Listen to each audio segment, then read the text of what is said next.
আসসালামু আলাইকুম। সবাইকে আমন্ত্রণ জানাচ্ছি এবি নিউজ প্রাইম সংবাদে।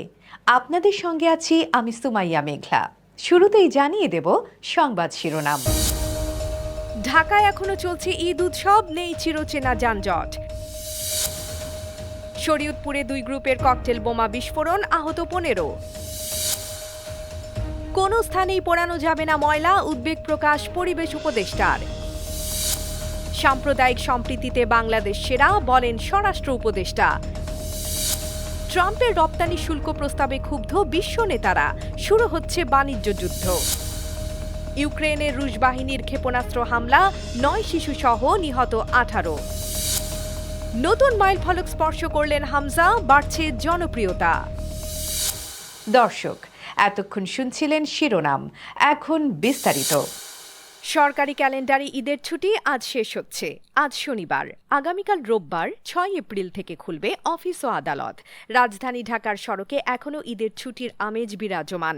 শনিবার সকাল থেকে দুপুর পর্যন্ত বিভিন্ন এলাকায় দেখা গেছে ঈদের আমেজ। ঢাকার সড়কগুলো প্রায় ফাঁকা, যানজটের ভোগান্তি নেই এবং সিগন্যালে দাঁড়ালেও খুব বেশি সময় আটকে থাকতে হচ্ছে না।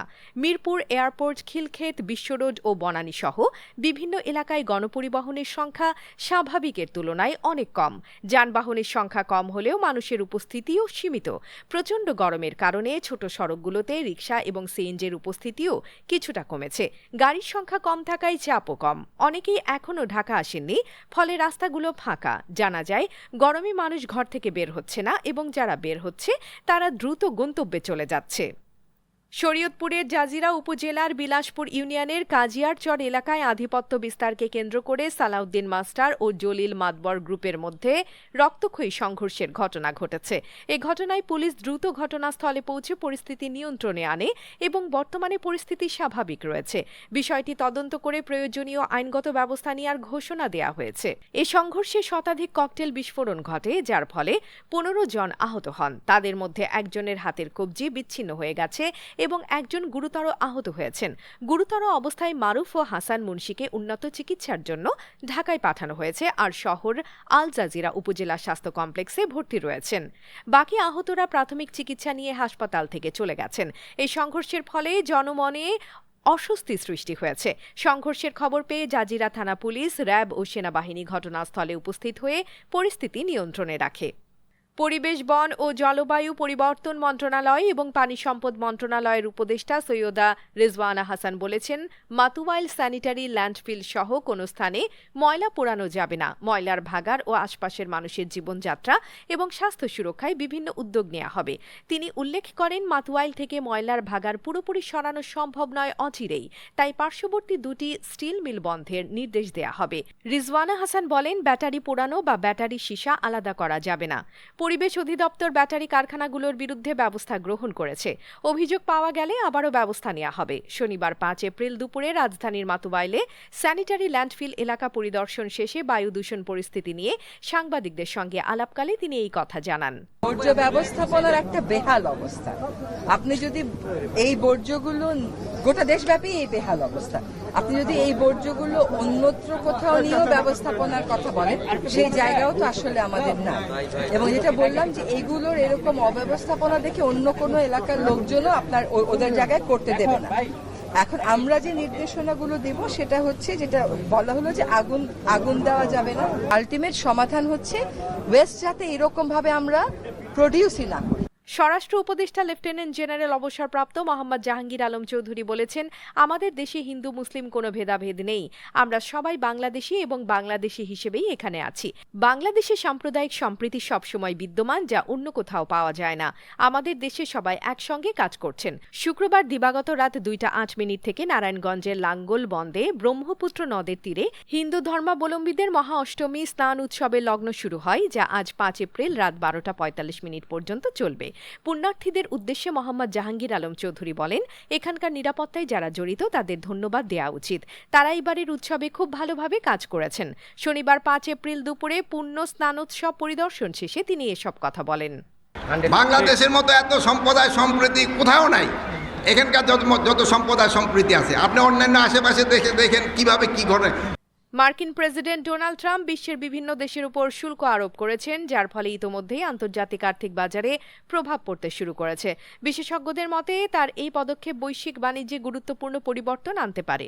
বিবিসির অর্থনীতি সম্পাদক ফয়সাল ইসলামের মতে আমদানি পণ্যে আরোপিত শুল্কের কারণে যুক্তরাষ্ট্রের শুল্ক রাজস্ব এমন উচ্চতায় পৌঁছাতে পারে যা উস্কে দিতে পারে বাণিজ্য যুদ্ধে, এবং এটি 1930-এর দশকের কঠোর সুরক্ষামূলক বাণিজ্য নীতির সময়কেও অতিক্রম করতে পারে। বিস্তারিত দেখুন প্রতিবেদনে। যুক্তরাষ্ট্রের প্রেসিডেন্ট ডোনাল্ড ট্রাম্পের নতুন রপ্তানি শুল্ক প্রস্তাবে বিশ্বজুড়ে ক্ষোভের সৃষ্টি হয়েছে।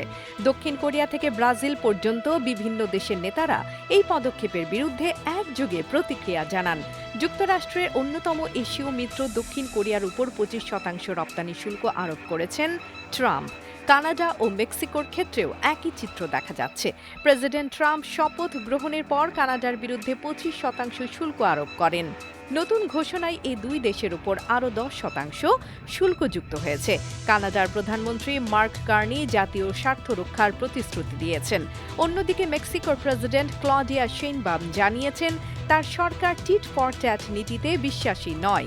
অস্ট্রেলিয়ার ওপরও 10% রপ্তানি শুল্ক আরোপ করা হয়েছে। প্রধানমন্ত্রী অ্যান্থনি অ্যালবানিজ জানিয়েছেন মার্কিন পণ্যের ওপর পাল্টা শুল্ক আরোপের কোনো পরিকল্পনা তাদের নেই। তিনি ওয়াশিংটনের সঙ্গে আলাপ আলোচনার মাধ্যমে শুল্ক প্রত্যাহারের চেষ্টা চালাবেন। দক্ষিণ আমেরিকার বৃহত্তম অর্থনীতির দেশ ব্রাজিলও 10% রপ্তানি শুল্কের শিকার হয়েছে। ব্রাজিল সরকারের পক্ষ থেকে বলা হয়েছে তারা দ্বিপাক্ষিক বাণিজ্যে সহযোগিতা নিশ্চিত করতে সব সম্ভাব্য পদক্ষেপ মূল্যায়ন করবে। এই পরিস্থিতি বিশ্ব বাণিজ্যের জটিলতা ও আন্তর্জাতিক সম্পর্কের নতুন মাত্রা নিয়ে আসছে। বিভিন্ন দেশের নেতারা নিজেদের স্বার্থ রক্ষায় সক্রিয় পদক্ষেপ গ্রহণ করতে বাধ্য হচ্ছেন।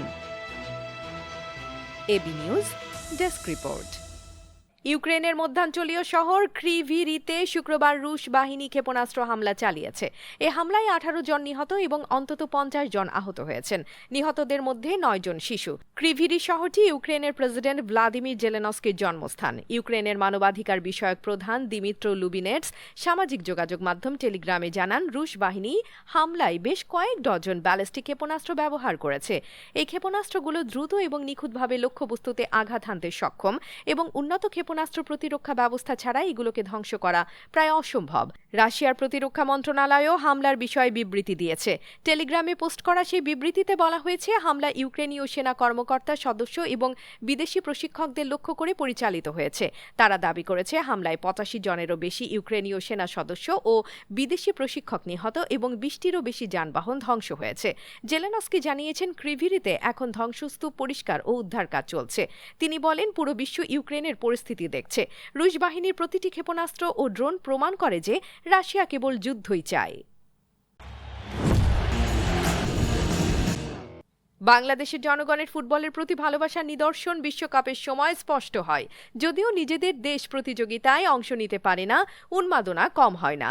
তারা ব্রাজিল বা আর্জেন্টিনার ফুটবলে মগ্ন থাকেন। সম্প্রতি দেশের ফুটবলে উদযাপনের সুযোগ এসেছে। হামজা অভিষেকেই ভক্তদের মন জয় করেছেন। তাই হামজাকে নিয়ে ফুটবল উৎসবে মেতে উঠছেন সমর্থকরা, যা সামাজিক যোগাযোগ মাধ্যমে প্রতিফলিত হয়েছে। হামজার অভিষেকের মাত্র 1 মাসের মধ্যে ফেসবুকে তার অনুসারী সংখ্যা 10 লাখ অতিক্রম করেছে। সমর্থনের জন্য ভক্তদের ধন্যবাদ জানিয়ে হামজা লিখেছেন, ফেসবুকে 1 মিলিয়ন ফলোয়ার, আলহামদুলিল্লাহ। সমর্থনের জন্য আপনাদের অসংখ্য ধন্যবাদ। আমি খুবই আনন্দিত। এই ভিডিওটি দর্শকদের মধ্যে ব্যাপক সাড়া ফেলেছে। ইতোমধ্যে 53 লাখ বার ভিডিওটি দেখা হয়েছে।